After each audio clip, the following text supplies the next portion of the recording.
ਜਿਹੜਾ ਟੌਪਿਕ ਤੁਹਾਡਾ ਇਹਦੇ ਵਿੱਚ ਹੈਗਾ ਮੈਨੇਜਰ ਇਕਨੋਮਿਕਸ ਦੇ ਵਿੱਚ ਉਹ ਹੈਗਾ firms and farm of ownership.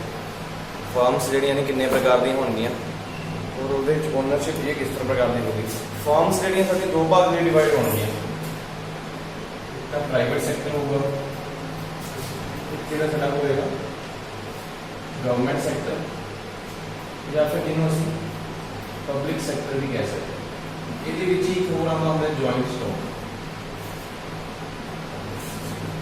तीन प्रकार के साढ़े को सैक्टर होंगे, एक प्राइवेट सैक्टर, उस तो बाद जॉइंट स्टॉक, एक होएगा पब्लिक सैक्टर या जिन्होंने ਅਸੀਂ गवर्नमेंट सैक्टर भी कह सकते हैं। पहला ਆਪਾਂ ਗੱਲ ਕਰਦੇ ਹਾਂ प्राइवेट सैक्टर। प्राइवेट सैक्टर ਕਿਹੜੇ ਹੁੰਦੇ ਨੇ ਜਿਹਦੇ ਵਿੱਚ governments only provide facilities to the companies. Governments ਆਪਣੇ ਕੋਈ ਸ਼ੇਅਰ ਹੋਲਡਿੰਗ ਨਹੀਂ ਰੱਖਦੀ ਹੈਗੀ ਵਿੱਚ, ਸਿਰਫ ਕੰਪਨੀ ਨੂੰ ਫੈਸਿਲਿਟੀ ਪ੍ਰੋਵਾਈਡ ਕਰਦੀ ਹੈਗੀ ਤਾਂ ਕਿ ਕੰਪਨੀ ਰਜਿਸਟਰਡ ਹੋਣ, ਲੋਕਾਂ ਲਈ ਬਿਜ਼ਨਸ ਨਿਕਲ ਕੇ ਆਵੇ, ਮੀਨਸ ਲੋਕਾਂ ਲਈ ਇੰਪਲੋਇਮੈਂਟ ਜਨਰੇਟ ਹੋਵੇ, ਇਨਕਮ ਜਨਰੇਟ ਹੋਵੇ, ਪਾਵਰ ਲਾਈਨ ਦੂਰ ਹੋਵੇ, उसके लिए ही साड़ी गवर्नमेंट कम करती है। प्राइवेट फर्म के जी साढ़े को सब तो पहला कंपनी आती है वो है सोल प्रोप्राइटरशिप। मे भी तुम नाम सुनिया भी हो, जो सिंगल परसन ओनर होंगे, सिंगल परसन अपने ही बलबूते उपर बिजनेस स्टार्ट करता है, तो बिजनेस स्टार्ट करके जो भी प्रॉफिट होगा खुद ही उन्होंने यूज़ करता है या प्रॉफिट इंजॉय करता है, अगर लॉस होता तो खुद ही उन्होंने सफर भी करता है। सारे के सारे डिसीजन सोल प्रोप्राइटरशिप के सिंगल ओनर के ही होंगे है। उस तो बाद प्राइवेट की भी साढ़े को एक होर फर्म आती है, वो साढ़े को आ रही है पार्टनरशिप।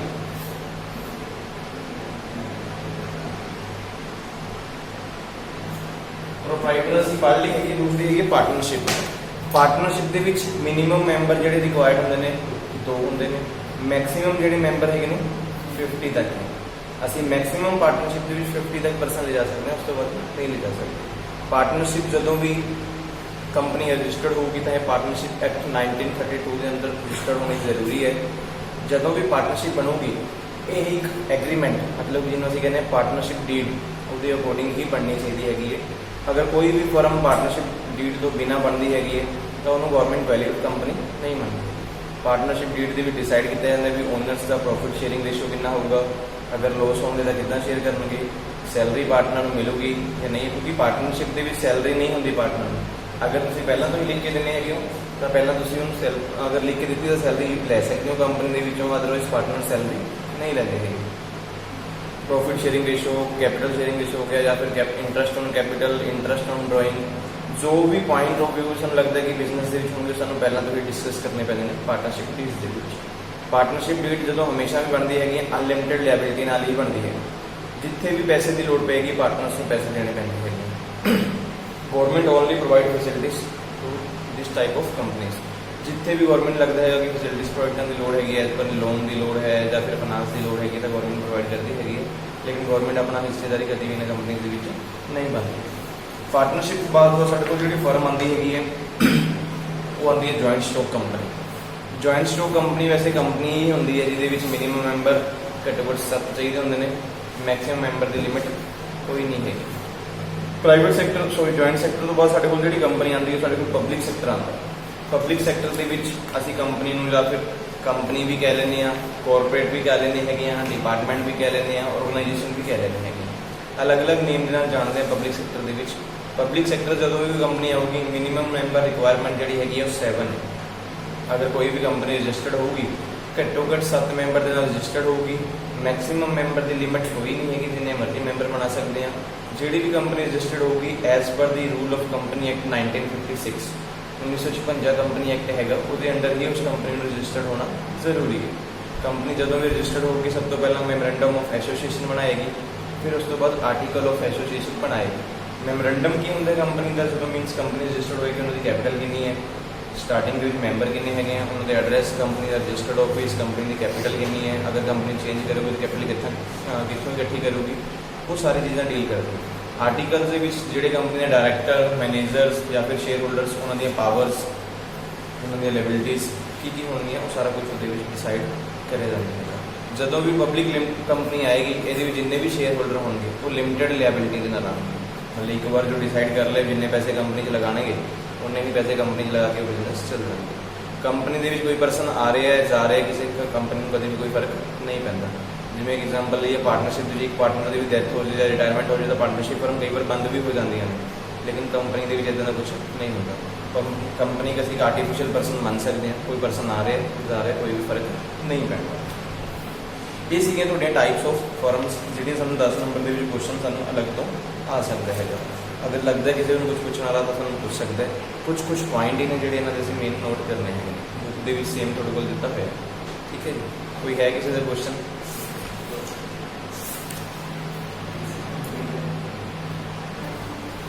ਨੈਕਸਟ ਟੌਪਿਕ ਸਾਡੇ ਕੋਲ ਜਿਹੜਾ ਹੈਗਾ ਹੋਏਗਾ ਡਿਮਾਂਡ।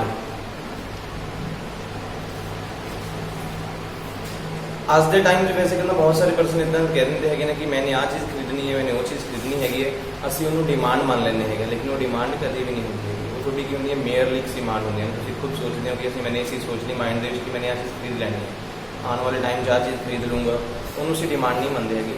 ਡਿਮਾਂਡ ਹੁੰਦੀ ਹੈ ਕਿ ਐਟ ਏ ਟਾਈਮ ਤੇ ਜਦੋਂ ਤੁਸੀਂ ਕੁਝ ਸੋਚਿਆ ਕਿ ਅਸੀਂ ਚੀਜ਼ ਖਰੀਦਣੀ ਹੈ, ਪਲੱਸ ਤੁਹਾਡੇ ਕੋਲ ਉਹਨੂੰ ਖਰੀਦਣ ਲਈ ਪੈਸੇ ਹੋਣ, ਤੁਸੀਂ ਉਹ ਪੇਮੈਂਟ ਦੇਣ ਲਈ ਰੈਡੀ ਵੀ ਹੋਵੋ, ਤਾਂ ਅਸੀਂ ਉਹਨੂੰ ਡਿਮਾਂਡ ਕਹਿੰਦੇ ਹੈਗੇ।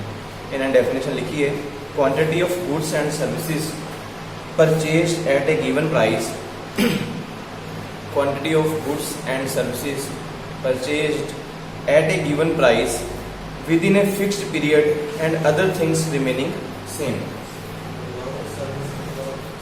Quantity of goods and services purchased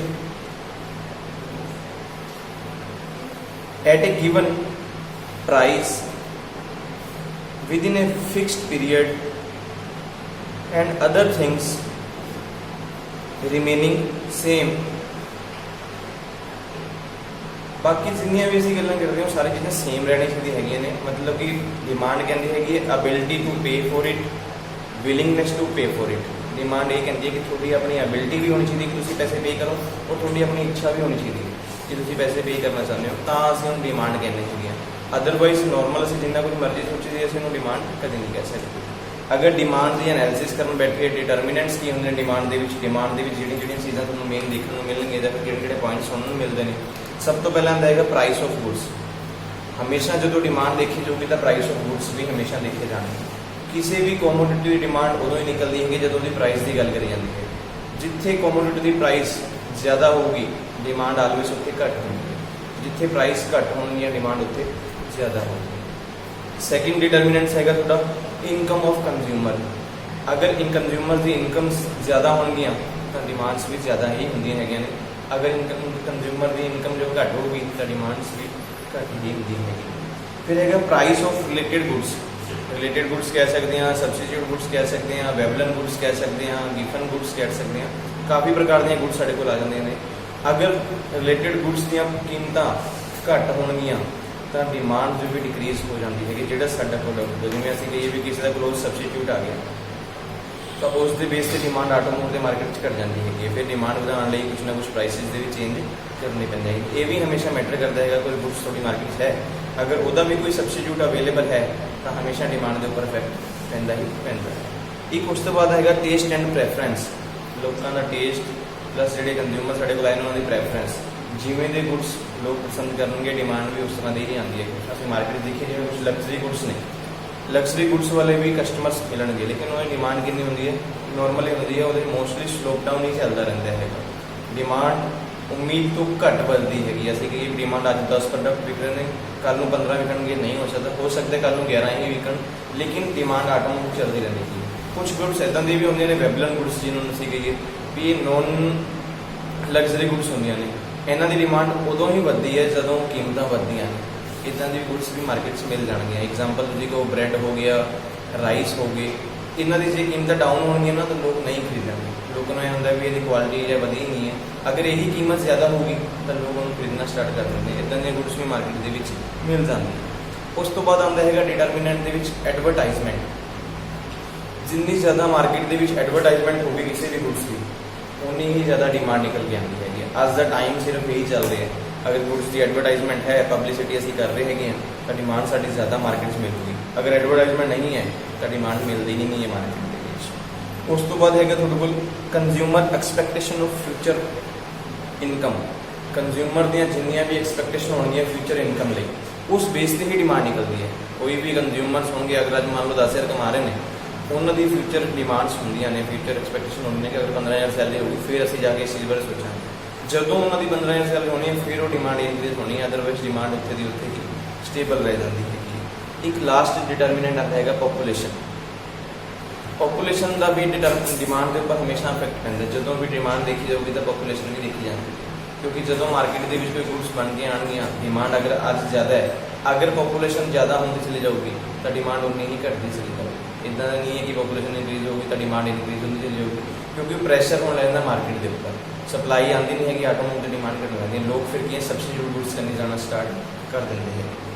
ਜਾਂ ਫਿਰ ਇਸ ਤੋਂ ਇਲਾਵਾ ਤੁਹਾਨੂੰ ਕੁਐਸਚਨ ਜਿਹੜਾ ਪਾ ਸਕਦੇ ਨੇ ਲਾ ਆਫ ਡਿਮਾਂਡ ਪਾਉਣਗੇ। ਡਿਮਾਂਡ ਦਾ ਜਿਹੜਾ ਮੇਨ ਲਾ ਬਣਿਆ ਹੋਇਆ ਉਹ ਕੀ ਹੈ? ਮੀਨਸ ਬਹੁਤ ਸਿੰਪਲ ਜਿਹਾ ਹੈ, ਤੁਸੀਂ ਕੁਝ ਵੀ ਆਪਣੇ ਕੋਲੋਂ ਐਗਜ਼ਾਮਪਲ ਕੁਝ ਵੀ ਲੈ ਸਕਦੇ ਹੈਗੇ ਹੋ। ਪ੍ਰਾਈਸਿਸ ਔਰ ਡਿਮਾਂਡ ਸਾਨੂੰ ਇਸ ਵਿੱਚ ਲੈਣੀ ਪੈਂਦੀ ਹੈਗੀ। ਇੱਕ ਪਾਸੇ ਸਾਡੇ ਕੋਲ ਹੋਏਗੀ ਪ੍ਰਾਈਸ, ਇੱਕ ਪਾਸੇ ਸਾਡੇ ਕੋਲ ਹੋਏਗੀ ਕੁਆਂਟੀਟੀ। ਅਗਰ ਪ੍ਰਾਈਸ 0 ਹੈ ਤਾਂ ਡਿਮਾਂਡ ਵੀ ਕੁਆਂਟੀਟੀ ਵੀ ਸਾਡੇ ਕੋਲ ਮੰਨ ਲਓ 0 ਹੀ ਹੋਏਗੀ। ਅਗਰ ਪ੍ਰਾਈਸ ਮਾਰਕੀਟ ਦੇ ਵਿੱਚ 1 ਹੈ ਤਾਂ ਡਿਮਾਂਡ ਅਸੀਂ ਲੈ ਸਕਦੇ ਹਾਂ 5 ਦੀ ਹੋਏਗੀ। मैं एग्जांपल लईए, स्टार्टिंग पॉइंट जो ਅਸੀਂ ਕਿੱਥੋਂ ਵੀ ਸ਼ੁਰੂ ਕਰਾਂਗੇ, ਆਪਾਂ 0 ਤੋਂ ਹੀ ਸ਼ੁਰੂ ਕਰਦੇ ਹਾਂ। मैंने एग्जांपल उसे हम लईए, अगर साडी प्राइस 1 हो जाती है तो मार्केट डिमांड थोड़ी ज़्यादा आ रही है। अगर प्राइस थोड़े को 2 रुपये आती है तो साडी डिमांड उतना ही घटती चली जाती है। जितने 3 आ गई ना 4 आ गई ना, ਤੁਸੀਂ ਕੁਝ ਵੀ ਐਗਜ਼ਾਮਪਲ ਲੈ ਸਕਦੇ ਹੋ। ਮੇ ਵੀ ਬੁੱਕ ਦੇ ਵਿੱਚ 10 20 30 40 50 ਦਿੱਤੀ ਹੋਵੇ, ਅਸੀਂ 1 2 3 4 ਨਾਲ ਵੀ ਚੱਲ ਸਕਦੇ ਹਾਂ। ਸਾਨੂੰ ਇਸ ਦੇ ਰਿਲੇਟਡ ਇੱਕ ਗ੍ਰਾਫ ਵੀ ਬਣਾ ਕੇ ਦਿਖਾਣਾ ਪਏਗਾ। ਬਹੁਤ ਇਹ ਨਹੀਂ ਕਿ ਸਾਰੀ ਦੀ ਸਾਰੀ ਕੰਡੀਸ਼ਨ ਉਹਦੇ ਵਿੱਚ ਫੋਲੋ ਕਰਨੀਆਂ ਨੇ। ਇੱਕ ਸਾਈਡ ਤੇ ਅਸੀਂ ਪ੍ਰਾਈਸ ਲੈ ਲਾਂਗੇ, ਇੱਕ ਸਾਈਡ ਤੇ ਕੁਆਂਟੀਟੀ ਲੈ ਲਾਂਗੇ। ਅਗਰ ਪ੍ਰਾਈਸ ਸਾਡੀਆਂ ਅਸੀਂ ਐਗਜ਼ਾਮਪਲ ਲਈ ਸੀ ਪਹਿਲਾਂ 3 ਹੈ ਤਾਂ ਕੁਆਂਟੀਟੀ ਵੀ ਮਾਰਕੀਟ 3 ਦੀ ਚੱਲ ਰਹੀ ਹੈ। ਅਗਰ डिमांड जो प्राइस होगा डिमांड हमेशा इफेक्ट पैंदा है मार्केट ਦੇ ਵਿੱਚ। ਜਿੱਥੇ ਕੀਮਤਾਂ ਘੱਟ ਹੋਣਗੀਆਂ ਡਿਮਾਂਡ ਆਲਵੇਸ ਉੱਥੇ ਜ਼ਿਆਦਾ ਹੁੰਦੀ ਹੈ। ਜਿਵੇਂ ਪਹਿਲੇ ਡਿਵੈਲਪ ਹੈ ਬ੍ਰਾਂਡ ਉੱਥੇ ਮਤਲਬ ਮੈਂ ਇੱਕ ਸੂਰ ਪ੍ਰਾਈਸ ਰੱਖਿਆ ਹੈ, ਉਹਨੇ ਇਹ ਉਹ ਇੱਕ ਮਿੰਟ 120 ਕਰਦਾ ਮੇਰੇ ਸਾਹ ਥੋੜਾ ਡਿਮਾਂਡ ਬਹੁਤ ਘੱਟ। ਮੈਂ ਗੁੱਡਸ ਦੇ ਐਗਜ਼ਾਮਪਲ ਦੱਸਦਾ ਤੁਹਾਨੂੰ। ਇਹ ਗੁੱਡਸ ਦੀ ਵੀ ਇਫੈਕਟ ਕਰਦੀਆਂ ਨੇ ਮਾਰਕੀਟ ਦੇ ਵਿੱਚ। ਜਦੋਂ ਅਸੀਂ ਗੁੱਡਸ ਲੈ ਕੇ ਆਵਾਂਗੇ, ਕੁਝ ਗੁੱਡਸ ਇਦਾਂ ਦੀਆਂ ਜੋ ਐਸ ਪਰ ਪੋਪੂਲੇਸ਼ਨ ਕਹਿ ਲਈਏ ਜਾਂ ਫਿਰ ਕੰਜ਼ਿਊਮਰ ਕਹਿ ਲਈਏ, ਕੰਜ਼ਿਊਮਰ ਐਕਸਪੈਕਟੇਸ਼ਨ ਕਹਿ ਲਈਏ ਜਾਂ ਕੰਜ਼ਿਊਮਰ ਬਿਹੇਵੀਅਰ ਕਹਿ ਲਈਏ, ਉਸ ਦੇ ਅਕੋਰਡਿੰਗ ਜਿਹੜਾ ਰੂਲ ਬਣਿਆ ਹੋਇਆ ਲਾ ਦਾ ਉਹ ਇਹੀ ਬਣਿਆ ਹੋਇਆ ਹੈ ਕਿ ਜਦੋਂ ਕੀਮਤਾਂ ਘਟਦੀਆਂ ਨੇ ਡਿਮਾਂਡ ਮਾਰਕੀਟ ਦੇ ਵਿੱਚ ਹਮੇਸ਼ਾ ਉਦੋਂ ਹੀ ਨਿਕਲ ਕੇ ਆਉਂਦੀ ਹੈ। ਬਹੁਤ ਸਾਰੇ ਕਸਟਮਰ, ਸਿਰਫ ਕੁਝ ਹੀ ਕਸਟਮਰ ਸਾਡੇ ਕੋਲ ਇਦਾਂ ਦੇ ਹਨ ਜਿਹੜੇ ਜਿਹਨੂੰ ਅਸੀਂ ਲੋਇਲ ਕਸਟਮਰ ਕਹਿੰਦੇ ਹੈਗੇ। ਲੋਇਲ ਕਸਟਮਰ ਹੀ ਹੋਣਗੇ ਵੀ ਇੱਕ ਪ੍ਰੋਡਕਟ ਅਸੀਂ ਮਾਰਕੀਟ 'ਚ ਗਏ ਵੀ ਉਹ ਚੀਜ਼ ਜਾ ਕੇ ਅਸੀਂ ਖਰੀਦਣੀ, ਸਿਰਫ ਉਹੀ ਖਰੀਦਦੇ ਨੇ। ਅਦਰਵਾਈਜ਼ ਸਾਰੇ ਕਸਟਮਰ ਇੱਕੋ ਜਿਹੇ ਨਹੀਂ ਹੁੰਦੇ। ਇਸ ਲਈ ਉਹਨਾਂ ਨੇ ਰੂਲ ਜਿਹੜਾ ਬਣਾਇਆ ਹੋਇਆ ਡਿਮਾਂਡ ਦਾ ਇਹੀ ਬਣਾਇਆ ਹੋਇਆ ਕਿ ਕੀਮਤ ਘਟੂਗੀ ਤਾਂ ਹੀ ਮਾਰਕੀਟ ਦੇ ਵਿੱਚ ਡਿਮਾਂਡ ਨਿਕਲਦੀ ਹੈ। ਅਸੀਂ ਵੀ ਕਈ ਵਾਰ ਦੇਖ ਲਓ, ਤੁਸੀਂ ਐਗਜ਼ਾਮਪਲ ਮਾਰਕੀਟ 'ਚ ਨੋਰਮਲ ਜੇ ਸਿੰਪਲ ਦੇ ਕੋਈ ਸਮਾਨ ਕੋਈ ਵੀ ਯੂਜ਼ ਕਰ ਲਓ, ਅਗਰ ਉਹਦੀ ਕੀਮਤ ਜ਼ਿਆਦਾ ਹੋ ਰਹੀ ਹੈ ਤਾਂ ਲੋਕ ਉਹਨੂੰ ਵਰਤਣਾ ਛੱਡ ਦੇਣਗੇ। ਉਹਦੇ ਲਈ ਸਬਸਟੀਟਿਊਟ ਗੁੱਡਸ ਕਰਨੀ ਜ਼ਿਆਦਾ ਭੱਜਣਾ ਸਟਾਰਟ ਕਰ ਦਿੰਦੇ ਨੇ ਜਿਹਦੀ ਕੀਮਤ ਘਟੀ ਹੈ। ਲੋਇਲ ਕਸਟਮਰ ਅਗਰ ਮੰਨ ਲਈਏ 100 ਦੇ ਵਿੱਚੋਂ ਓਨਲੀ ਮੈਂ ਕਹਾਂਗਾ ਆਊਟ ਆਫ 10 ਹੀ ਹੋਣਗੇ ਜਿਹੜੇ ਫਿਕਸ ਰਹਿਣਗੇ ਵੀ ਅਸੀਂ ਕਹਾਂਗੇ ਅਸੀਂ ਖਰੀਦਾਂਗੇ ਇਹ ਸਮਾਨ, ਅਦਰਵਾਈਜ਼ ਨਹੀਂ ਖਰੀਦਦੇ, ਲੋਕ ਛੱਡਣਾ ਸਟਾਰਟ ਕਰ ਦਿੰਦੇ। ਇਹ ਫਿਕਸ ਹੈ ਮਾਰਕੀਟ ਦੇ ਵਿੱਚ। ਡਿਮਾਂਡ ਹਮੇਸ਼ਾ ਉਦੋਂ ਹੋਊਗੀ, ਉਹੀ ਕੀਮਤ ਤੁਸੀਂ ਘਟਾ ਲਓ ਲੋਕ ਆ ਤੁਹਾਡੇ ਕੋਲ ਆਉਣਾ ਸਟਾਰਟ ਹੋ ਜਾਣਗੇ। ਐਗਜ਼ਾਮਪਲ ਅਸੀਂ ਸਿੰਪਲ ਲਈਏ, ਕਮਿਊਨੀਕੇਸ਼ਨ ਲੈਵਲ ਲਈਏ, ਜੀਓ ਤੁਸੀਂ ਸ਼ਾਇਦ ਸੁਣੀ ਹੈ। ਜੀਓ ਦੇ ਵਿੱਚ ਜਦੋਂ ਬਹੁਤ ਸਾਰੀਆਂ ਕੰਪਨੀਆਂ ਚੱਲ ਰਹੀਆਂ ਸੀ, ਏਅਰਟੈਲ, ਵੋਡਾਫੋਨ, ਆਈਡੀਆ, ਉਸ ਤੋਂ ਬਾਅਦ ਟਾਟਾ ਡੋਕੋਮੋ, ਬਹੁਤ ਸਾਰੀਆਂ ਕੰਪਨੀਆਂ ਚੱਲ ਰਹੀ ਸੀ, ਟਾਟਾ ਇੰਡੀਕੋਮ, ਬਹੁਤ ਕਾਫੀ ਕੰਪਨੀ ਚੱਲ ਰਹੀ ਸੀ। ਜੀਓ ਕੰਪਨੀਆਂ ਹੀ ਘੱਟ ਕੀਮਤ ਦੇ ਵੀ ਲੋਕਾਂ ਨੂੰ ਆਪਣੇ ਕੰਨੀ ਫਟਾਫਟ ਖਰੀਦ, ਸਾਰੀ ਦੀ ਸਾਰੀ ਪਬਲਿਕ ਕਿੱਧਰ ਨੂੰ ਹੋ ਗਈ, ਸਿਰਫ ਜੀਓ ਤੇ। ਹੁਣ ਅੱਜ ਦੇ ਟਾਈਮ ਦੇ ਵਿੱਚ ਕੀ ਸਿਰਫ ਓਨਲੀ ਕੰਪਨੀ ਬਚੀ ਜੀਓ ਐਂਡ ਏਅਰਟੈਲ, ਬਾਕੀ ਕੰਪਨੀ ਫੇਲ ਹੀ। ਏਅਰਟੈਲ ਹੀ ਕੰਪਨੀ ਦਾ ਜੋ ਕੰਪੀਟੀਸ਼ਨ ਲੈਵਲ ਦੇ ਵਿੱਚ ਬਣੀ ਹੋਈ ਹੈ, ਬਾਕੀ ਕੰਪਨੀ ਤਾਂ ਕੋਈ ਵੀ ਨਹੀਂ ਹੋਗੀ, ਸਾਰੀਆਂ ਹੀ ਖਤਮ ਕਰਤੀਆਂ। ਅੱਜ ਕੀਮਤਾਂ ਅਗਰ ਜੀਓ ਕੰਪਨੀ ਵਧਾ ਵੀ ਰਹੀ ਹੈ ਤਾਂ ਫਿਰ ਵੀ ਕਸਟਮਰ ਉਹਨਾਂ का नहीं है। फिर भी अगर मान लो एयरटेल कोई चीज़ 100 ਦੀ ਦੇ ਰਹੀ ਹੈ ਤਾਂ ਜੀਓ 90 ਦੀ ਦੇ ਰਹੀ ਹੈ। ਅਸੀਂ ਐਗਜ਼ਾਮਪਲ ਮਾਰਕੀਟ ਦੇਖਾਂਗੇ, ਸ਼ਾਇਦ ਤੁਸੀਂ ਰਿਚਾਰਜ ਵਗੈਰਾ ਕਰਾਣੇ ਆ ਉਸ ਤੋਂ ਨੌਲੇਜ ਤੁਹਾਨੂੰ ਐਗਜ਼ਾਮਪਲ ਮਿਲ ਜਾਏਗੀ। अगर 300 ਦਾ ਰਿਚਾਰਜ ਹੈ ਤਾਂ ਜੀਓ ਦਾ ਰਿਚਾਰਜ ਹੋਵੇ 250 ਰੁਪਏ ਦਾ। ਕਸਟਮਰ ਆਪਣੇ ਕੋਲ ਰੱਖਣੇ, ਕੀਮਤਾਂ ਘੱਟ ਨੇ ਤਾਂ ਡਿਮਾਂਡ ਸਾਡੀ ਜ਼ਿਆਦਾ ਹੈਗੀ। ਅਗਰ ਇਹੀ ਜੀਓ 350 ਚਲੀ ਜਾਏ, ਸਾਰਾ ਕਸਟਮਰ ਕਿਹਦੇ ਕੋਲ ਚਲਾ ਜਾਊਗਾ? क्योंकि सब्सिट्यूट लोग पहला तो पसंद करते हैं कि ये रूल यही बनया हुआ है, अगर कीमत घट गई 2 रुपये होगी ना डिमांड इस तरह करके चल जाएगी। जिथे तुसी कीमत घटा बढ़ा दोगे उत्थे डिमांड करो ऑलवेज प्रोडक्ट ਸਿਰਫ ਜਿਹੜੀਆਂ ਸਾਡੀਆਂ ਗੁੱਡਸ ਹੈਗੇ ਲਗਜ਼ਰੀ ਗੁੱਡਸ ਉਹਨਾਂ ਨਾਲ ਕੋਈ ਫਰਕ ਨਹੀਂ ਪੈਂਦਾ ਹੈਗਾ। ਅਗਰ ਵੈਬਲਨ ਗੁੱਡਸ ਨੇ ਉਹਨਾਂ ਨਾਲ ਵੀ ਫਰਕ ਪੈਂਦਾ। ਵੈਬਲਨ ਗੁੱਡਸ ਦਾ ਆਲਵੇਜ਼ ਸਿੰਪਲ ਹੈ, ਅਗਰ ਗੁੱਡਸ ਤੁਹਾਡੀਆਂ ਘੱਟ ਨੇ, ਮਤਲਬ ਐਗਜ਼ਾਮਪਲ ਮਾਰ ਕੇ ਜਾਵਾਂ ਵੀ ਕੀਮਤ ਹੈ ਹੀ ਨਹੀਂ, ਲੋਕ ਖਰੀਦਣਗੇ 1 ਰੁਪਏ ਚੀਜ਼ 10 ਰੁਪਏ ਚੀਜ਼ ਹੈਗੀ ਨਹੀਂ ਖਰੀਦਣਗੇ। ਤੁਸੀਂ ਐਗਜ਼ਾਮਪਲ ਲੈ ਲਓ, ਮੈਂ ਐਗਜ਼ਾਮਪਲ ਤੁਹਾਨੂੰ ਬ੍ਰੈਡ ਦੀ ਦਿੱਤੀ ਹੈਗੀ, ਉਹ ਵੈਬਲਨ ਗੁੱਡਸ ਨੇ, ਨਹੀਂ ਖਰੀਦਦੇ ਹੈਗੇ। ਜਿਹੜੀਆਂ ਤੁਹਾਡੀਆਂ ਨੈਸੈਸਿਟੀ ਗੁੱਡਸ ਨੇ, ਮੈਂ ਐਗਜ਼ਾਮਪਲ ਦੁਬਾਰਾ ਨੈਸੈਸਿਟੀ ਤੇ ਆਉਂਦਾ ਤੁਹਾਡੇ ਐਗਜ਼ਾਮਪਲ ਅੱਜ ਦੇ ਟਾਈਮ 'ਚ ਨੈਸੈਸਿਟੀ ਲਗਾ ਲਓ, ਇੱਕ ਅੱਧੇ ਸਾਲ ਦੀ ਐਗਜ਼ਾਮਪਲ ਲੈ ਲਈਏ, ਪਿਆਜ਼ ਦੀ ਗੱਲ, ਓਨੀਅਨ ਬਹੁਤ ਸਿੰਪਲ ਦੀ ਐਗਜ਼ਾਮਪਲ ਹੈ। ਕੀਮਤਾਂ ਕਿੱਥੇ ਤੱਕ ਚਲੀਆਂ ਗਈਆਂ ਸੀਗੀਆਂ 100 ਰੁਪਏ ਤੋਂ ਵੀ ਪਲੱਸ। ਲੋਕਾਂ ਨੇ ਖਰੀਦਣੇ ਹੀ ਘੱਟ ਕਰਦੇ ਸੀਗੇ, ਸਿਰਫ ਲੋਇਲ ਕਸਟਮਰ ਸੀਗੇ ਜਿਨ੍ਹਾਂ ਨੂੰ ਲੱਗਦਾ ਸੀ ਠੀਕ ਹੈ ਵੀ ਅਸੀਂ ਲੈਣੇ ਆ। ਅਸੀਂ ਮਾਰਕੀਟ 'ਚ ਵੀ ਦੇਖਦੇ ਸੀਗੇ ਬਹੁਤ ਸਾਰੀਆਂ ਚੀਜ਼ਾਂ ਅਸੀਂ ਮਾਰਕੀਟ 'ਚੋਂ ਖਾਂਦੇ ਹਾਂ, ਉਹਨਾਂ ਨੇ ਵੀ ਖਤਮ ਕਰਤਾ ਸੀਗਾ। ਪਿਆਜ਼ ਛੱਡ ਕੇ ਹੋਰ ਜਿਵੇਂ ਅਸੀਂ ਮੂਲੀਆਂ ਵਗੈਰਾ ਉਹੀ ਪਾਣੀਆਂ ਸਟਾਰਟ ਕਰਤੀਆਂ ਸੀ। ਕਿਤੇ ਸਲਾਦ ਮਿਲਦਾ ਸੀ ਤਾਂ ਉਹੀ ਚੀਜ਼ ਮਿਲਣ ਲੱਗ ਜਾਂਦੀ ਸੀਗੀ। ਬਹੁਤ ਸਿੰਪਲ ਦੀ ਗੱਲ ਹੈ ਕਿ ਲੋਕ ਆਪਣਾ ਟੇਸਟ ਚੇਂਜ ਕਰ ਲੈਂਦੇ ਨੇ। ਟਮਾਟੋ ਜਦੋਂ 200 ਰੁਪਏ ਤੋਂ ਉੱਪਰ ਹੋ ਗਏ ਸੀਗੇ, 200 ਤੋਂ ਉੱਪਰ ਗਿਆ ਸੀ ਟਮਾਟਰ ਦੀ ਕੀਮਤ, ਤੁਹਾਨੂੰ ਪਤਾ ਹੈ ਲੋਕਾਂ ਨੇ ਟਮਾਟਰ ਹੀ ਛੱਡਦੇ ਸੀ। ਅਗਰ ਸਬਜ਼ੀ ਦੇ ਵਿੱਚ 1-2 ਪਾਉਂਦੇ ਤਾਂ 1 ਤੋਂ ਵੀ ਅੱਧੇ ਦੀ ਆ ਗਏ ਸੀ। ਇਹ ਲੋਕ ਚੱਲਦੇ ਆ ਇਸ ਤਰ੍ਹਾਂ ਦੇ ਨਾਲ, ਕੀਮਤ ਘਟੂਗੀ ਲੋਕ ਖਰੀਦਣਗੇ। ਅੱਜ ਤੁਸੀਂ ਮਾਰਕੀਟ ਚਲੇ ਜਾਓ, ਅਗਰ ਕੋਈ ਅੱਜ 70-80 ਰੁਪਏ ਮਿਲਦੇ ਆ, ਤੁਸੀਂ ਅੱਜ ਦੀ ਲਾਈਨ ਚਲੇ ਜਾਓ 30 ਰੁਪਏ ਮਿਲਣਗੇ ਤਾਂ ਤੁਸੀਂ 2-2 ਕਿਲੋ ਲੈ ਆਓਗੇ। ਜਿੱਥੇ 100 ਰੁਪਏ ਹੋ ਗਏ ਅਸੀਂ ਕਹਾਂਗੇ ਕੋਈ ਨਹੀਂ ਅੱਧਾ ਕਿਲੋ ਲੈ ਲਓ, ਕਿਉਂਕਿ ਕੱਲ ਦਾ ਕੁਝ ਨਹੀਂ ਪਤਾ। ਅਗਰ ਕੱਲ ਨੂੰ ਕੀਮਤ ਘਟ ਗਈ ਤਾਂ ਅਸੀਂ ਕੱਲ ਨੂੰ ਖਰੀਦ ਲਾਂਗੇ। ਇਹ ਡਿਮਾਂਡ ਦਾ ਰੂਲ ਹੈ, ਜਿੱਥੇ ਕੀਮਤਾਂ ਘਟਣਗੀਆਂ ਲੋਕ ਉੱਥੇ ਹੀ ਪ੍ਰੈਫਰੈਂਸ ਦੇਣਗੇ। ਸਿਰਫ ਲੋਇਲ ਕਸਟਮਰ ਹੁੰਦੇ ਨੇ ਜਿਹੜੇ ਇੱਕ ਜਗ੍ਹਾ 'ਤੇ ਫਿਕਸ ਰਹਿੰਦੇ ਨੇ, ਉਹਨਾਂ ਨੂੰ ਕੋਈ ਫਰਕ ਨਹੀਂ ਪੈਂਦਾ ਕਿ ਮਾਰਕੀਟ 'ਚ ਕੀਮਤ ਘਟ ਰਹੀ ਹੈ ਜਾਂ ਵੱਧ ਰਹੀ ਹੈ। ਐਗਜ਼ਾਮਪਲ ਮੈਂ ਲਵਾਂ ਪੈਟਰੋਲ, ਇਹ ਸਾਡੀ ਫਿਕਸਡ ਹੈ। ਬਹੁਤ ਸਾਰੇ ਕਸਟਮਰ ਇਦਾਂ ਦੇ ਵੀ ਹੈਗੇ ਨੇ, ਅਗਰ ਇਹੀ ਕੀਮਤਾਂ ਸਾਡੇ ਕੋਲ ਹੁਣ ਤੋਂ 100 ਰੁਪਏ ਤੱਕ ਦਾ ਐਡਜਸਟਮੈਂਟ ਹੈ, ਨੋਰਮਲ ਜਿਹਦੀ 10,000 ਵਿੱਚ ਤਨਖਾਹ ਹੈ, 15,000 ਤਨਖਾਹ ਹੈ, 100 ਰੁਪਏ ਅਗਰ ਮੰਨ ਲਓ 120 ਵੀ ਹੋ ਜਾਊਗਾ ਲੋਕ ਯੂਜ਼ ਕਰਨਗੇ। ਅਗਰ ਇਹੀ ਚੀਜ਼ 200 ਰੁਪਏ ਦੀ ਹੋ ਜਾਵੇ ਲੋਕ ਛੱਡ ਦੇਣਗੇ ਪੈਟਰੋਲ ਯੂਜ਼ ਕਰਨਾ। ਅੱਜ ਦੇ ਟਾਈਮ ਬਹੁਤ ਸਾਰੇ ਲੋਕ ਇਦਾਂ ਦੇ ਵੀ ਹੈਗੇ ਨੇ ਜਿਨ੍ਹਾਂ ਨੇ ਛੱਡ ਵੀ ਦਿੱਤੇ ਨੇ, ਘੱਟ ਕਰ ਗਏ। ਜਿਹੜੇ ਲੋਕ ਚਲਾਉਂਦੇ ਹੀ ਨਹੀਂ ਸੀਗੇ, ਘਰੋਂ ਅਗਰ ਮੈਂ ਕੁਝ ਲੈਣ ਜਾਣਾ ਸੀ, ਸਪੈਸ਼ਲੀ ਐਕਟਿਵਾ ਚਾਹੀਦੀ ਹੈ ਜਾਂ ਬਾਈਕ ਚਾਹੀਦੀ ਹੈਗੀ ਹੈ ਜਾਂ ਕਾਰ ਚਾਹੀਦੀ ਹੈ, ਸਪੈਸ਼ਲ ਨਾਲ ਲਈਏ।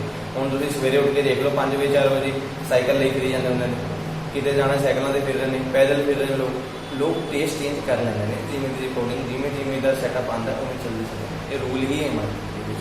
ਕੋਈ ਹੀ ਕਸਟਮਰ ਸੋਟਾਂ ਦਿਖਣਗੇ ਜਿਨ੍ਹਾਂ ਨੂੰ ਕੋਈ ਫਰਕ ਨਹੀਂ ਪੈਂਦਾ, ਮਤਲਬ ਕਿ ਜਿਨ੍ਹਾਂ ਦੀ ਇਨਕਮ ਦੇ ਉੱਪਰ ਕੋਈ ਇਫੈਕਟ ਨਹੀਂ ਪੈਂਦਾ। ਹੁਣ ਡਿਮਾਂਡ ਸਾਡੀ ਇਨਕਮ ਤਾਂ 10,000 ਦੀ ਹੈ, ਅਸੀਂ ਉਹਨੂੰ ਪਹਿਲਾਂ ਹੀ ਡਿਸਟਰੀਬਿਊਟ ਕੀਤਾ ਹੋਇਆ 10,000 'ਚ ਮੈਂ ਆਹ ਖਰਚੇ ਕਰਨੇ ਨੇ।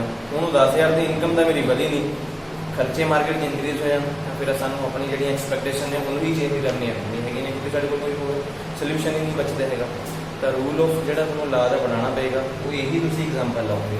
ਕੁਝ ਵੀ ਸਿੰਪਲ ਲੈ ਸਕਦੇ ਹੋ, ਕੀਮਤਾਂ ਜ਼ਰੂਰੀ ਨਹੀਂ ਕਿ 1 2 3 ਨਾਲ ਲੈਣੀ ਹੈ, 10 20 30 40 50 ਲੈ ਲੂੰਗੀ। ਬੁੱਕ ਦੇ ਵਿੱਚ ਮੈਂ ਵੀ 10 20 30 40 50 ਹੀ ਲਿਆ ਹੋਇਆ, 50 60 70 80 ਕੁਝ ਵੀ ਐਗਜ਼ਾਮਪਲ ਲੈ ਕੇ ਇਹਨੂੰ ਵੀ ਤੁਸੀਂ ਨੀਚੇ ਡਿਫਾਈਨ ਕਰਨਾ ਹੈ। ਅਗਰ ਕੀਮਤ ਇੰਨੀ ਹੈ ਜੀ ਤਾਂ ਇੰਨੇ ਹੋ ਜਾਂਦਾ, ਇੰਨੇ ਤਾਂ ਬਹੁਤ ਸਿੰਪਲ ਬੇਸ ਨਾਲ ਤੁਹਾਨੂੰ ਆ ਗ੍ਰਾਫ ਬਣਾਉਣਾ ਹੈ। ਇੱਕ ਡਾਟਾ ਤੁਸੀਂ ਆਪਣੇ ਵੱਲੋਂ ਕੁਝ ਵੀ ਰੈਡੀ ਕਰਕੇ 10 ਨੰਬਰ ਦਾ ਕੁਐਸਚਨ ਕੰਪਲੀਟ ਕਰ ਸਕਦੇ ਹੋ। ਹੋਰ ਕੋਈ ਕੁਐਸਚਨ ਮਾਈਂਡਸ ਆਵੇ? ਵੈਬਲਨ ਗੁड्स, ਗਿਫਨ ਗੁड्स, VEBLEN, VEBLEN। ਇੱਕ ਆਉਂਦੀ ਹੈ ਗਿਫਨ ਗੁड्स, ਗਿਫਨ ਜਾਂ ਫਿਰ ਗ੍ਰਿਫਨ ਗੁड्स, ਗਿਫਨ ਗੁड्स ਹੀ ਕਹਿੰਦੇ ਆ ਉਹਨਾਂ ਨੂੰ। ਦੋਨੋਂ ਗੁड्स ਸੇਮ ਹੈ। ਜਿੱਥੇ ਕੀਮਤਾਂ ਘੱਟ ਹੋਣਗੀਆਂ ਡਿਮਾਂਡ ਹਮੇਸ਼ਾ ਘੱਟ ਹੋ, ਜਿੱਥੇ ਕੀਮਤਾਂ ਵਧਦੀਆਂ ਚਲੀ ਜਾਣਗੀਆਂ ਡਿਮਾਂਡ ਆਪਣੇ ਆਪ ਨਿਕਲਣੀ ਸਟਾਰਟ ਹੋ ਜਾਣੀ। ਕਿਉਂਕਿ ਹਾਂਜੀ ਕਿਹੜੀ ਵਿੱਚ? ਵੈਬਲਨ ਦੇ ਵਿੱਚ, ਵੈਬਲਨ ਦੇ ਵਿੱਚ ਬ੍ਰਾਂਡਡ ਚੀਜ਼ਾਂ ਹਾਂਜੀ ਆ ਸਕਦੀਆਂ। ਹੁਣ ਅਸੀਂ ਮੈਂ ਐਗਜ਼ਾਮਪਲ ਰਾਈਸ ਦੀ ਲਵਾਂ, ਰਾਈਸ ਬ੍ਰਾਂਡਡ ਕਾਫੀ ਪ੍ਰਕਾਰ ਦੇ ਰਾਈਸ ਆਉਂਦੇ ਨੇ। ਰਾਈਸ ਮਾਰਕੀਟ ਦੇ ਵਿੱਚ ਤੁਹਾਨੂੰ ਮੈਨੂੰ ਲੱਗਦਾ 20 ਰੁਪਏ ਕਿਲੋ ਵਾਲੇ ਵੀ ਮਿਲ ਜਾਣਗੇ, ਔਰ 20 ਰੁਪਏ ਕਿਲੋ ਖਰੀਦਣ ਵਾਲੇ ਲੋਕ ਨਹੀਂ ਹੈਗੇ, ਡਿਮਾਂਡ ਉਨੀ ਹੀ ਘੱਟ ਹੈ। ਬਹੁਤ ਰੇਅਰ ਪਰਸਨ ਹੋਣਗੇ, ਅਗਰ ਕੋਈ ਲੈਣਗੇ ਨਾ ਤਾਂ ਸਿਰਫ ਮਤਲਬ ਜਾਨਵਰਾਂ ਨੂੰ ਪਾਉਣ ਲਈ ਲੈਣਗੇ, ਵੀ ਅਸੀਂ ਕਹਿੰਦੇ ਵੀ ਕੁਝ ਜਾਨਵਰਾਂ ਨੂੰ ਪਾਉਣ ਲਈ ਦੇ ਦਿੰਦੇ ਐਗਜ਼ਾਮਪਲ ਦੇ ਤੌਰ 'ਤੇ, ਉਹ ਲੈਣਗੇ। ਅਦਰਵਾਈਜ਼ ਲੋਕ ਨਹੀਂ ਖਰੀਦਦੇ। ਇਹੀ 30 40 ਰੁਪਏ ਕਿਲੋ ਦੇ ਲੋਕ ਖਰੀਦਣ ਵਾਲੇ ਹੈਗੇ ਹੈ। ਉੱਪਰ ਚਲੇ ਜਾਓ 60 70 100 ਰੁਪਏ ਕਿਲੋ ਬਹੁਤ ਸਾਰੇ ਲੋਕ ਖਰੀਦਣ ਵਾਲੇ। ਡਿਮਾਂਡ ਹੀ ਮਾਰਕੀਟ 'ਚ ਇੱਦਾਂ ਦੀ ਹੈਗੀ ਹੈ। ਤੁਸੀਂ ਕਹੋ ਵੀ ਅਸੀਂ ਵਿਆਹ ਸ਼ਾਦੀ ਦੇ ਪ੍ਰੋਗਰਾਮ ਦੇ ਵਿੱਚ ਇੱਦਾਂ ਦੀ ਕੋਈ ਚੀਜ਼ ਯੂਜ਼ ਕਰਨੀ ਹੈ, ਯੂਜ਼ ਕਰਾਂਗੇ ਨਹੀਂ। ਸਾਨੂੰ ਪਤਾ ਸਟੈਂਡਰਡ ਦਿਖਾਉਣ ਦੀ ਲੋੜ ਹੈ ਤੇ ਸਟੈਂਡਰਡ ਵੀ ਮਿਹਨਤ ਕਰਦਾ ਹੈ, ਕਿਉਂਕਿ ਲਾਇਲਟੀ ਬੇਸਡ ਕਸਟਮਰ ਇੱਦਾਂ ਦੇ ਵੀ ਮਿਲ ਜਾਂਦੇ ਸਾਨੂੰ। ਹਾਂਜੀ ਕੋਈ ਹੋਰ ਐਗਜ਼ਾਮਪਲ ਲੱਗਦੀ ਹੋਵੇ? ਅਗਰ ਬੋਲੋ ਡਿਮਾਂਡ ਦੇ ਵਿੱਚ ਸਾਨੂੰ ਅਗਰ ਕੁਐਸਚਨ 2 ਨੰਬਰ 'ਚ ਹੀ ਆਏਗਾ, ਅਗਰ ਵੈਬਲਨ ਗੁड्स ਜਾਂ ਗਿਫਨ ਗੁड्स ਆਉਂਦੀਆਂ ਕਿ 2 ਨੰਬਰ ਕਈ ਵਾਰ ਪੁੱਛ ਲੈਂਦੇ ਹਾਂ, ਅਦਰਵਾਈਜ਼ ਤਾਂ ਇਹੀ ਪੁੱਛਦੇ ਹਾਂ ਡਿਮਾਂਡ ਕੀ ਹੈਗੀ ਹੈ, ਉਹਦੇ ਡਿਟਰਮੀਨੈਂਟਸ ਜੋ ਅਸੀਂ ਪਹਿਲਾਂ ਪੜ੍ਹੇ ਕਿ ਕਿਹੜੀ ਚੀਜ਼ ਦੀ ਡਿਮਾਂਡ ਸਾਨੂੰ ਦੇਖਣੀ ਪੈਂਦੀ ਹੈ, ਜਾਂ ਫਿਰ ਲਾ ਆਫ ਡਿਮਾਂਡ, ਇਹ ਸਾਨੂੰ ਉਹਦੇ ਵਿੱਚ ਨਾਲ ਪੁੱਛ ਲਿਆ ਜਾ ਸਕਦਾ ਹੈ।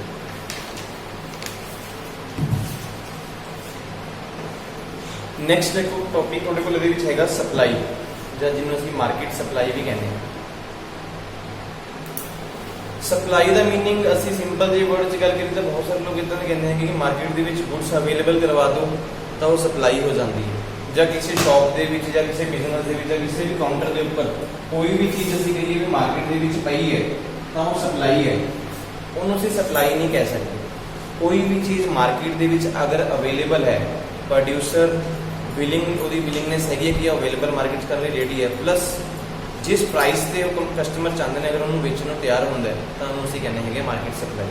ਬਹੁਤ ਸਿੰਪਲ ਜੀ ਡੈਫੀਨੇਸ਼ਨ ਲਿਖਾਂਗੇ, supply is the specific quantity of the output, supply is the specific quantity of output that the producer are willing and able to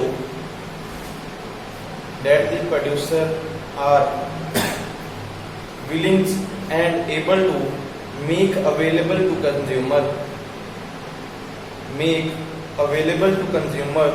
at a particular price over a given period. Producer are willing and able to make available to consumer at a particular price over a given period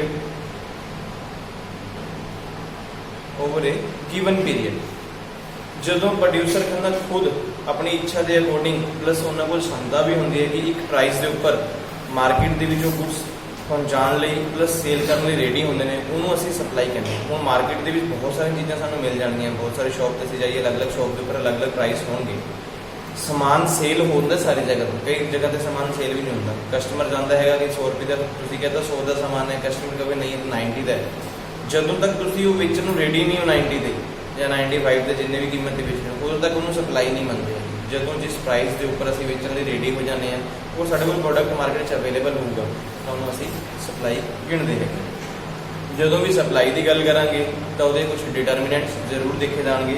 ਡਿਟਰਮੀਨੈਂਟ ਦੇ ਵਿੱਚ ਸਭ ਤੋਂ ਪਹਿਲਾਂ ਹੁੰਦਾ ਹੈਗਾ price of the ਕੋਮੋਡਿਟੀ। Supply ਦੇ ਜਿਵੇਂ demand ਦੇ ਵਿੱਚ ਸੀਗਾ ਕਿ ਅਸੀਂ ਪ੍ਰਾਈਸ ਦੇਖਦੇ ਸੀਗੇ, ਉਵੇਂ ਸਪਲਾਈ ਦੇ ਵਿੱਚ ਵੀ ਪ੍ਰਾਈਸ ਦੇਖਦੇ ਹਾਂ। ਇੱਥੇ ਉਲਟ ਇਫੈਕਟ ਹੁੰਦਾ ਹੈ, ਅਗਰ ਮਾਰਕੀਟ ਦੇ ਵਿੱਚ ਪ੍ਰਾਈਸ ਘੱਟ ਹੋਊਗੀ ਤਾਂ ਸਪਲਾਈ ਵੀ ਘੱਟ ਹੀ ਹੋਊਗੀ, ਅਗਰ ਕੀਮਤ ਜ਼ਿਆਦਾ ਹੋਊਗੀ ਤਾਂ ਸਪਲਾਈ ਵੀ ਜ਼ਿਆਦਾ ਹੋਊਗੀ। ਕਦੀ ਵੀ ਮਾਰਕੀਟ 'ਚ ਦੇਖ ਲਓ, ਜਿੱਥੇ ਕੀਮਤਾਂ ਜ਼ਿਆਦਾ ਹੋਣਗੀਆਂ ਸਮਾਨ ਤੁਹਾਨੂੰ ਮਾਰਕੀਟ 'ਚ ਈਜ਼ੀਲੀ ਮਿਲਦਾ। ਹਰੇਕ ਸ਼ੌਪ ਤੇ ਜਾਂ ਹਰੇਕ ਸਟੋਰ ਤੇ ਜਾਂ ਫਿਰ ਹਰੇਕ ਮਾਲ ਦੇ ਵਿੱਚ ਜਾਂ ਫਿਰ ਜਿਹੜੇ ਸਾਡੇ ਹੋਲਸੇਲ ਡੀਲਰ ਜਾਂ ਸਪਲਾਇਰਸ ਸਭ ਕੋਲ ਤੁਹਾਨੂੰ ਉਹ ਪ੍ਰੋਡਕਟ ਅਵੇਲੇਬਲ ਮਿਲੂਗਾ। ਖਰੀਦਣ ਵਾਲੇ ਹੋਣਗੇ ਜਾਂ ਨਹੀਂ ਹੋਣਗੇ ਉਹ ਬਾਤ ਦੀ ਗੱਲ ਹੋ ਜਾਂਦੀ ਹੈ। ਸਪਲਾਈ ਦਾ ਰੂਲ ਹੀ ਕਹਿੰਦਾ ਹੈਗਾ, ਅਗਰ ਪ੍ਰਾਈਸ ਘੱਟ ਹੈ ਤਾਂ ਸਮਾਨ ਨਹੀਂ ਮਿਲੇਗਾ। ਜਿੱਥੋਂ ਕਿ ਲੋਕ ਹੀ ਪਿੱਛੇ ਕੰਪਨੀਆਂ ਨੂੰ ਖਰਚੇ ਇੰਨੇ ਪੈ ਜਾਂਦੇ ਹੈਗੇ ਜੋ ਗੁੱਡਸ ਅਵੇਲੇਬਲ ਹੀ ਨਹੀਂ ਕਰਵਾਉਂਦੇ ਹੈਗੇ। ਜਦੋਂ ਕੀਮਤਾਂ ਵਧਣਗੀਆਂ ਉਦੋਂ ਹੀ ਮਾਰਕੀਟ ਸਮਾਨ ਆਊਗਾ। ਇਗਜ਼ਾਮਪਲ ਅਸੀਂ ਨੈਸੈਸਿਟੀ ਗੁੱਡਸ ਹੀ ਲੈਣੇ ਹੈਗੇ, ਜਿਵੇਂ ਘਰ ਦੇ ਵਿੱਚ ਪੋਟੈਟੋ ਹੋ ਗਏ, ਓਨੀਅਨ ਹੋ ਗਏ। ਅੱਜ ਦੇ ਟਾਈਮ 'ਚ ਲੋਕ ਕੀ ਕਰਦੇ ਨੇ, ਜ਼ਿਆਦਾਤਰ ਸਟੋਰੇਜ ਰੱਖਦੇ ਨੇ, ਕੋਲਡ ਸਟੋਰ ਦੇ ਵਿੱਚ ਰੱਖਣਾ ਸਟਾਰਟ ਕਰ ਦਿੰਦੇ ਨੇ। 5-10 ਰੁਪਏ ਦੀ ਕੀਮਤ 'ਚ ਮਾਰਕੀਟ ਸੇਲ ਨਹੀਂ ਕਰਦੇ। ਜਦੋਂ ਮਾਰਕੀਟ 'ਚ 20, 30, 40 ਕੀਮਤ ਆ ਜਾਂਦੀ ਹੈ ਉਦੋਂ ਹੀ ਮਾਰਕੀਟ 'ਚ ਆਏਗਾ। ਲੋਕਾਂ ਨੂੰ ਖਰੀਦ ਲੈਣੀ ਜ਼ਰੂਰੀ ਹੈਗੀ ਹੈ। ਅਗਰ ਇਹੀ ਮਾਰਕੀਟ 'ਚ ਇੱਦਾਂ ਹੀ ਉਤਾਰ ਦੇਣ ਘੱਟ ਕੀਮਤ 'ਤੇ ਤਾਂ ਉਹਨਾਂ ਨੂੰ ਪਤਾ ਕਿ ਸਪਲਾਈ ਦਾ ਉਤਾਰਨ ਦਾ ਫਾਇਦਾ ਕੋਈ ਹੈ ਹੀ ਨਹੀਂ, ਸਾਨੂੰ ਕੋਈ ਪ੍ਰੋਫਿਟ ਨਹੀਂ ਹੋਣ ਵਾਲਾ, ਕਿਉਂਕਿ ਹਰੇਕ ਬੰਦਾ ਇਕੁਇਲਿਬ੍ਰੀਅਮ ਪੁਆਇੰਟ ਨਾਲ ਲੈ ਕੇ ਚੱਲਦਾ ਹੈ। ਉਸ ਤੋਂ ਬਾਅਦ ਹੈਗਾ ਕੋਸਟ ਆਫ ਪ੍ਰੋਡਕਸ਼ਨ। ਸਪਲਾਈ ਦੀ ਜਦੋਂ ਵੀ ਗੱਲ ਕਰਾਂਗੇ ਕੋਸਟ ਆਫ ਪ੍ਰੋਡਕਸ਼ਨ ਹਮੇਸ਼ਾ ਦੇਖੀ ਜਾਊਗੀ। ਕੋਈ ਵੀ ਕੰਪਨੀ ਅਗਰ ਕੋਈ ਗੁੱਡਸ ਬਣਾ ਰਹੀ ਹੈ ਤਾਂ ਉਹਨੂੰ ਆਪਣੀ ਕੋਸਟ ਵੀ ਤਾਂ ਦੇਖਣੀ ਪਏਗੀ। ਬਹੁਤ ਪ੍ਰਕਾਰ ਦੇ ਖਰਚੇ ਲੱਗਦੇ हैं, ਫਿਕਸ ਖਰਚੇ ਵੀ ਲੱਗਦੇ, ਫਿਕਸ ਐਕਸਪੈਂਸਿਵ ਵੀ ਹੈ, ਵੇਰੀਏਬਲ ਐਕਸਪੈਂਸਿਵ ਵੀ ਹੈ, ओवरहेड भी लग जाते हैं कई बार। फिक्स तो ਤੁਹਾਨੂੰ पता है जो पक्के लेबर के लगने ही है, वेरीएबल होंगे कुछ भी लग जिमें रेंट हो गया, इलैक्ट्रिसिटी हो गई, बहुत सारे होंगे। उस तो इलावा ओवरहेड सामान सामभण का खर्चा हो गया, वर्कमैन फोर्स हो गई, या फिर एडवर्टाइजमेंट खर्चे हो गए, सारे एडवर्टाइजमेंट जो कुछ एग्जाम्पल है ओवरहेड ने। कंपनी ऑलवेज इन्होंने चीज़ों भी मैटर करती है कि जिन्ने ज़्यादा साढ़े खर्चे होंगे असं मार्केट की सप्लाई उसके अकॉर्डिंग ही करा। अगर मार्केट की प्राइसिस देखते हुए प्राइसिस घट ने, खर्चे साढ़े ज़्यादा लग रहे हैं, तो मार्केट सामान कभी भी नहीं आऊगा। कंपनी बना के स्टोर कर लूँगी सामान, क्योंकि उन्होंने पता है कि साड़ी चीज़ की डिमांड मार्केट अवेलेबल हैगी है। जो कीमत बढ़नगियाँ, इन्फ्लेशन थोड़ी बहुत आऊगी तो असं मार्केट से प्रोडक्ट उतारना स्टार्ट कर देंगे। उस तो बाद हैगा स्टेट ऑफ टैक्नोलॉजी। सप्लाई दे विच हमेशा स्टेट ऑफ टैक्नोलॉजी मीनस असी टैक्नोलॉजी भी हमेशा दिखांगे। ऑलवेज कंपनी डिमांड देखते हैं कि सप्लाई उत्थे ही देखेंगे जिथे टैक्नोलॉजी इंप्रूव हो। इंप्रूव टैक्नोलॉजी के नाल सामान मार्केट में उतरूगा तो ही सप्लाई करने का बेनीफिट मिलता है। वो सब प्रोडक्ट आज के टाइम के लोग हरेक बंदा वैसे मोस्टली जिवें कोई लग्जरी गुड्स हो गई ਜਾਂ ਸਾਡੀ यूज़ करने वाली ਜਿਹੜੀ डेली बेस ਤੇ यूज़ होंगी मोस्टली जब देखो ISI मार्क बहुत सारे लोग देखो भी ISI मार्क है या नहीं है प्लस वो डेट जी एक्सपायरी डेट है या नहीं है टैक्नोलॉजी बेस से भी हाँ सानू कितने खराब तो नहीं करने वाली गुड्स बहुत सारे लोग जो है वो सारिया एडवर्टाइजमेंट थोड़ी डिटेल्स जो लिखिया होंगे ने वो सारिया पढ़ के ही कुछ लोग सामान खरीदते हैं रेयर ही पर्सन मार्केट में होंगे भी जो कुछ देता वो लैके चले जाते हैं अज टाइम लेकिन इतना कोई पर्सन घट ही मिलेंगे नहीं देते टैक्नोलॉजी भी मैटर करती है टाइम टू टाइम अगर लोगों के टेस्ट के अकॉर्डिंग रिसर्च करने तो बाद अगर अच्छी टैक्नोलॉजी अडॉप्ट करने बाद प्रोडक्ट नहीं बना रहे तो लोग सानू छड्डते चले जाएंगे साडी सप्लाई उदा ही घटती चली जाएगी क्योंकि लोगों की डिमांड खत्म हो जानी सप्लाई ऑटोमेटिक खत्म होती चली जाएगी नंबर ऑफ फर्म्स सप्लाई हमेशा नंबर ऑफ फर्म्स नाल भी होती है सेम प्रोडक्ट बनाने लई अगर एक तो ज़्यादा फर्म्स ने तो सप्लाई उत्थे हमेशा कंपीटिशन के अकॉर्डिंग ज़्यादा होती है जिथे फर्म्स घट होणगियां उत्थे सप्लाई हमेशा घट होती है फिर वो चलते हैं ने प्रॉफिट लैवल के बेस क्योंकि साडा प्रोडक्ट अगर मार्केट सेल हो रहा है तो असीं अपना प्रोडक्ट जिवें मर्जी कीमत नाल उतार सकते हैं अगर नंबर ऑफ फर्म्स ज़्यादा होणगियां फिर हर एक कंपनी नहीं होंगे कि असी कुछ ना कुछ टैक्नोलॉजी बेस से इंप्रूव करके मार्केट 'च अपना समान पहुँचाइए जिस नाल साडा प्रॉफिट बनिया रहता उस तो बाद साडे कोल जिहड़ा मेन क्वेश्चन इहदे विच आंदा होएगा law of supply law of supply same असीं दिखावांगे जिवें जिवें कीमतां वध रहीआं होणगीਆਂ सप्लाई उवें ही बढ़ती चली जाएगी अगर कीमतां घट रहीआं ने तो सप्लाई घटती चली जाएगी एग्जांपल के तौर पर असीं वही चीज़ लावांगे साडे कोल प्राइस है क्वांटिटी है अगर प्राइस एक है तो सप्लाई भी एक दी है सेम चलेगी प्राइस इतने 5 दी होगी तो सप्लाई भी उवें ही बढ़ती चली जाएगी इधर प्राइस आ गया इधर थोड़ी क्वांटिटी आ गई प्राइस एक तो सप्लाई भी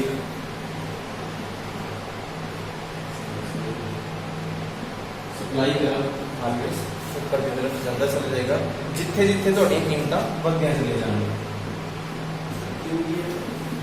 क्वांटिटी क्वांटिटी भी कह सकते हैं या डिमांड भी कह सकते हैं ठीक है जो क्वांटिटी डिमांड भी कह सकते हैं ओके जी यही सेम ग्राफ हम पेपर के नाल बनाना पेगा ब्लैक पेन असीं यूज़ कर सकते हैं ब्लैक पेन यूज़ करके असीं बना सकते हैं स्पैशली कोई उत्थे सानू पेपर च लोड़ नहीं पैंदी स्केल वगैरह यूज़ करेंगे क्योंकि तुहानूं जिहड़ी शीट मिलनी है इस तरह की सिर्फ स्ट्रेट लाइन लगाने चाहोगे बाकी लाइन तो होंगी कुछ लाइनिंग ही यूज़ कर सकते हो ब्लैक पेन बनाऊंगी इजीवर हो जाना है ब्लैक पेन और ब्लू पेन असीं यूज़ कर सकते हैं किसी को कोई डाउट डिमांड के डिमांड का करव उलट आता है सप्लाई का अपवर्ड ऊपर की तरफ जाता चल जाएगा दोनों के उलट ही इफेक्ट है अगर डिमांड बढ़ रही है तो सप्लाई घट होगी असीं इदां भी कह सकते हैं एक तुहानूं क्वेश्चन आता है इक्विलिब्रियम पॉइंट कई बार 2 नंबर के क्वेश्चन देते हैं इक्विलिब्रियम की होंगे जिथे जिस प्राइस के उपर क्वांटिटी डिमांड और क्वांटिटी सप्लाई एक पॉइंट के उपर मिलते हैं उन्होंने असीं कहांगे equilibrium point equilibrium point also known as where there is no profit no जिथे सानू ना प्रॉफिट होया होंदा ना लॉस होया होंदा अगर असीं उस तो उपर जाने तो असीं प्रॉफिट कमाने अगर उस तो नीचे जाने हैं तो लॉस लेने हैं थोड़े को शेयर का ग्राफ बनाया भी हुआ भी जिन्होंने दिखाया हुआ है आज जगह दिखाया हुआ है भी डिमांड का करोगे अगर कोई कंपनी डिमांड है ठीक है अगर कोई कंपनी इस हिसाब से चल रही है कीमत एक के सप्लाई लेके चल रही है जिथे कंपनी की कीमत तीन बराबर आ रही है जिस पॉइंट पे असीं इस पॉइंट को कहांगे इक्विलिब्रियम पॉइंट इत्थे तुसीं ई लिखा ओके बहुत सिंपल जे वर्ड्स असीं डेफिनेटली लिख दोगे where there is no profit no loss and there quantity demanded और क्वांटिटी सप्लाई जदों एक जगह इकट्ठे होंगे उस पॉइंट को असीं इक्विलिब्रियम पॉइंट कहते हैं कोई डाउट किसी में अलग अलग क्वेश्चन साडे दे विच कंप्लीट हो जाते हैं इन्होंने साडे कोई 2 टॉपिक कंप्लीट अगर तुहानूं लग्गिया भी कुछ पूछना होया तो